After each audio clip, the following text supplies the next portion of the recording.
Hoy Zunzunegui nos va a hablar de la Revolución Mexicana, la de antes, la que hubo hace muchos años, y la Primera Guerra Mundial. No entiendo qué tiene que ver una cosa con otra. ¿Dónde las unes? Más que entre que no acabó en 1917 la Revolución Mexicana y la Guerra Mundial, la Primera Guerra Mundial empezó por ahí. ¿Qué fue? 1914 empieza la Guerra Mundial, cuando estamos a media revolución, y tienen mucho que ver, por lo menos en mi torcida mente, tienen muchísimo que ver. Es correcto. Muy bien, bienvenido Zunzunegui. Después vamos a hablar de los top 10 mejores parques de diversiones del mundo. Pati Violante va a hablar de música y escarabajos, ¿no? Pues si quieren los escarabajos, yo no tengo ningún problema, Ni tampoco ¿verdad? tienes información de escarabajos. No, pero el invento no importa. Claro. Faltaba más invento de la música. Todo invento, entonces digo. Es cierto. Muy bien, bienvenida, Pati Violante. Gracias. Zunzu, si la revolución empezó en 1909, cuando... Sí, muy correcto. Fíjate que muy correcto que has dicho 1909. Todo el mundo dice 1910. No, fue 1909 cuando... 99, sí. Cuando Francisco I. Madero promueve el partido antireeleccionista, ¿no? Y entonces con eso del sufragio efectivo, no reelección, ahí es cuando realmente empieza este episodio de la vida nacional, la más importante del siglo XX. Pues probablemente la más importante del siglo XX, pero yo te diría que en realidad empieza con un evento que nunca nos cuentan. Porque siempre nos han dicho que, claro, que México no participa en la Primera Guerra Mundial, pues porque estamos en la Revolución. Lo que pasa es que la Guerra Mundial sí se libró en México. Alemania y Estados Unidos se dieron con todo en México. Que nosotros estábamos, como siempre, tan ocupados rompiéndonos la madre unos con otros, que no nos enteramos de que el mundo nos estaba usando como nos está usando hoy, pues ya es otra historia. En 1909, el episodio que nadie nos cuenta es que el presidente Porfirio Díaz se entrevistó en El Paso, Texas, y en Ciudad Juárez con el presidente de Estados Unidos, William Howard Taft, y ahí empezó el derrocamiento de Porfirio Díaz, cuando Taft vino a pedirle a Porfirio Díaz que no se hiciera el proyecto del canal seco de Tehuantepec, que le iba a competir al canal de Panamá, que le diera una base militar a Estados Unidos en Baja California Sur para desde ahí infiltrarse en Centroamérica. Porfirio Díaz dijo que no. Le pidió una devaluación de la moneda. Porfirio Díaz dijo que no. Pero lo más importante, le pidió a Porfirio Díaz que su gobierno le dejara de comprar el armamento del ejército mexicano al recién nacido Imperio Alemán y que se lo comprara a Estados Unidos, a lo cual Porfirio Díaz dijo que no. Y otra cosa más importante, Taft venía a pedir que se le dieran concesiones especiales a los empresarios norteamericanos para extraer petróleo mexicano. Otra cosa a la que Porfirio Díaz dijo que no, porque el petróleo mexicano lo estaba sacando particularmente un inglés llamado Whitman Pearson, conocido como Lord Cotgrave, el fundador del Hospital ABC. Para mayor referencia, ¿no? Bueno, no el fundador, pero en su honor se hace el Hospital ABC.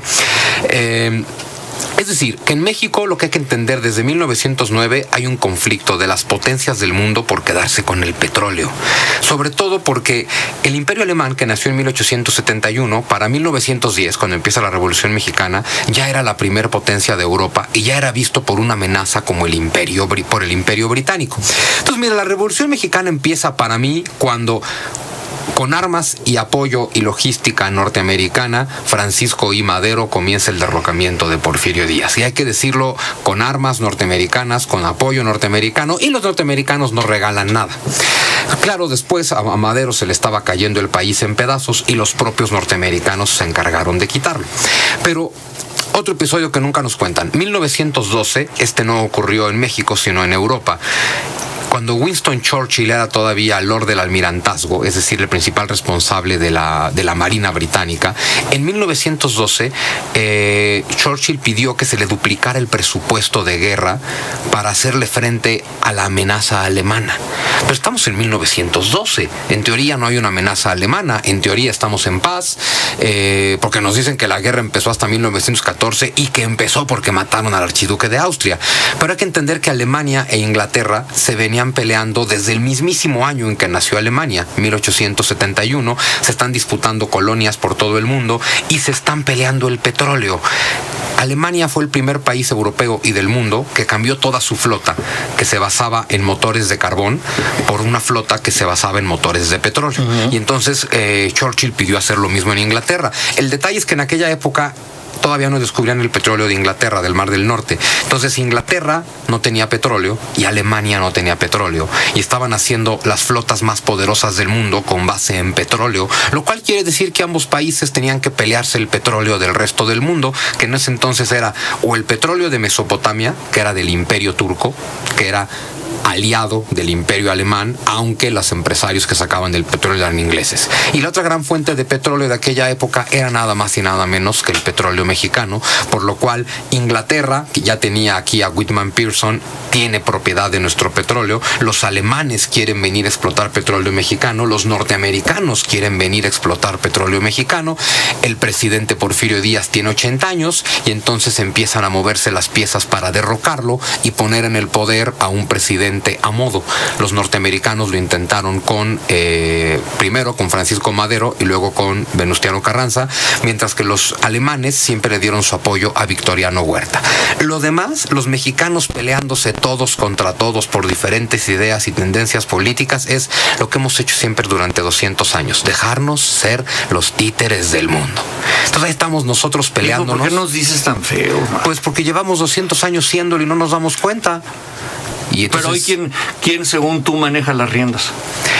Mira, mi opinión sobre lo que está pasando hoy es demasiado irresponsable como para decirla en tu programa. Okay. Por eso la puse en Facebook, entonces la pueden buscar ahí. Consúltenla. Okay, por supuesto. Pero entonces el tema es que es un pleito por el petróleo mexicano. Esa es una cosa que es bien importante entender. Ahora, la Revolución Mexicana empieza oficialmente hablando en términos de la narrativa histórica el 20 de noviembre de 1910, que todo lo que sucede es un levantamiento armado que casi no fue levantamiento, aunque estaba lleno de armas norteamericanas, insisto. Para 1911 Madero ya estaba en el poder. Todo 1912 Madero, entre comillas, gobernó México y el país se le estaba cayendo en pedazos, y es cuando los propios norteamericanos empezaron a planear cómo derrocar a Madero, y trataban de derrocarlo en la persona de Félix Díaz, el sobrino de don Porfirio. Sin embargo, es aquí cuando aparece la figura de Victoriano Huerta. Entonces vamos a ver cómo se ponen las cosas. En 1913 es cuando, un episodio que ya hemos comentado aquí en el programa, viene la decena trágica, que es justo cuando Victoriano Huerta, con apoyo del embajador norteamericano, pero también negociando con el embajador alemán. Ya estás hablando del final. No, apenas voy a hablar del principio, porque la verdadera Revolución Mexicana empezó hasta 1914. Lo que tuvimos en 1910 nada más fue... 1909. Bueno, en el 1909 la causa de derrocar a Díaz, que es que no le cedió nada al presidente de Estados Unidos. En 1910 empieza el levantamiento de Madero, pero el levantamiento de Madero lo que provocó fue que Porfirio Díaz renunciara ordenadamente a la presidencia. No hubo revolución. Déjame ir a Noticias e Informe Vial y volvemos. Soy Eddie Warman, siempre 88.9. Quién sabe si alcances a tocar lo de la Primera Guerra Claro Mundial. Que sí, ya verás. Regresamos. Bueno, Asunzo, entonces, hablando sobre la revolución. Empieza, según tú, realmente en 1914. Pero ¿qué pasó en 1914 que arranca, estalla, ¿cómo se dice? ¿Ves por no déjame poner mis canciones? Exacto. Foco. Exacto. Detona ese el Karma movimiento. Express. Mira, para mí la verdadera revolución empieza justo con el derrocamiento del presidente Madero. Ese es básicamente el tema. Es decir, Madero, insisto, sustituyó a Porfirio Díaz de una forma muy institucional. El señor presentó su reforma en el Congreso nombró un interino, se convocó elecciones, en fin, los que muchos quieren que pase justo ahora. Fue una cosa muy institucional. Madero es al que se le cae el país en pedazos. Se hace una conspiración para quitar del poder a Madero. Victoriano Huerta toma el poder después de hacer renunciar a Madero y después lo asesina. Cuando Huerta toma el poder en 1913 es cuando Venustiano Carranza se pone en su contra, y es cuando empieza a haber ciertos movimientos que para 1914 es cuando tenemos la peor etapa de la revolución, porque es todos contra todos, ¿no? Ahora, ¿qué tiene todo esto que ver con la Primera Guerra Mundial? Pues mira, tan simple como esto. Cuando Victoriano Huerta está peleando contra Venustiano Carranza, las tropas de Venustiano Carranza se están acercando hacia el puerto de Veracruz. En marzo de 1914, las tropas de Carranza están a punto de tomar Veracruz. Y entonces, en abril, es cuando llegan 100 barcos norteamericanos y bloquean Veracruz. Un hecho inexplicable porque pues no había guerra con Estados Unidos y todavía no estábamos en guerra mundial. Lo que pasa es que primero resulta que hubo un incidente en Tampico, que así le llaman la historia, el incidente de Tampico, en el que unos marineros norteamericanos bajaron con su bandera, los arrestaron, se armó un mitote internacional, se pidió que se saludara y honrara la bandera norteamericana, el gobierno se negó y total que según esto, por eso nos invadieron con 100 barcos. Lo que vinieron fue a proteger el petróleo y vinieron a proteger el petróleo y a cuidar las aduanas de Veracruz y Tampico los norteamericanos, porque se enteraron que el barco Ipiranga, aquel barco en el que Porfirio Díaz dejó el país, estaba por atracar en el puerto de Veracruz para dejarle armas a la gente de Victoriano Huerta, porque Victoriano Huerta... Que venían de Alemania. Exacto, armas alemanas para Victoriano Huerta, porque Huerta tiene apoyo alemán, obviamente con la promesa de poner el petróleo mexicano al servicio de Alemania en esta guerra, que todavía no empieza, pero que ya es un hecho para prácticamente todos. Para la Primera Guerra Mundial. La primera. Entonces Estados Unidos invade Veracruz para evitar que estas armas le lleguen a Huerta, con lo cual de alguna forma logró que Venustiano Carranza le ganara a Huerta y ganara esta etapa de la revolución. Ahora, cuando Huerta salió huyendo de México, llegó a La Coruña, España, y ahí lo estaban esperando agentes del Kaiser alemán, de Guillermo II, para ofrecerle una vez más armas y apoyo y que regresara a México y tomar el poder. Regresó vía Nueva York, ahí se contactó con un espía alemán y ahí empezó su recorrido a la frontera mexicana, donde ya lo estaban esperando de este lado submarinos alemanes con armas para apoyarlo, para tomar el poder. Lo que pasa es que no pudo pasar la frontera porque literal lo agarraron los Rangers de Texas y lo metieron a la cárcel. De ahí que Victoriano Huerta no pudiera retomar el poder y ponerse al servicio de Alemania.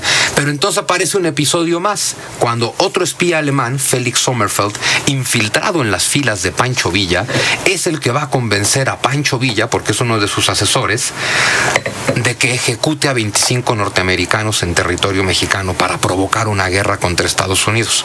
Cuando Villa ejecuta a estos norteamericanos, pero el presidente Woodrow Wilson no nos declara la guerra, es cuando el mismo espía alemán Felix Sommerfeld planea el ataque a Columbus, Nuevo México. Ya me fui a marzo de 1916, cuando las tropas, los Dorados de Villa, atacan Columbus una vez más para provocar a Estados Unidos, porque lo que quiere Alemania es que Estados Unidos tenga una guerra con México para que no se meta en la guerra en Europa cuando Alemania está planeando ya su estrategia final para derrotar a Inglaterra.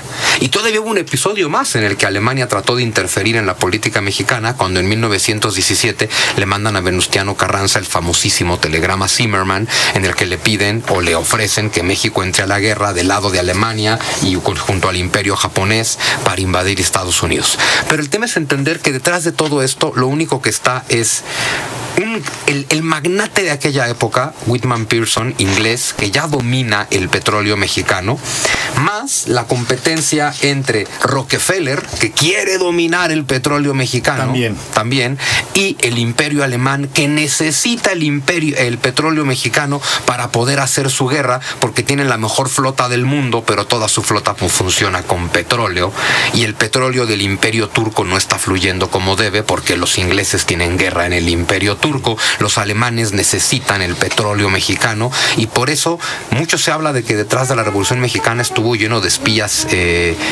gringos, lo cual es cierto, y que la mitad de la revolución se planeó en la embajada norteamericana, también es cierto, pero la otra mitad se planeó en la embajada alemana con espías alemanes, y al final lo que tenemos es a un Venustiano Carranza apoyado por los gringos y a un Victoriano Huerta apoyado por los alemanes, dos mexicanos lanzando al pueblo mexicano a pelearse para quedarse con el petróleo. ¿Puedes repetirlo? ¿Y cómo te localizan? Pues me localizan como siempre en mi Facebook como Juan Miguel Zunzunegui, Facebook /Zunzu, en mi Twitter @JMZunzu, mi página web www.lacavernadezunzu.com.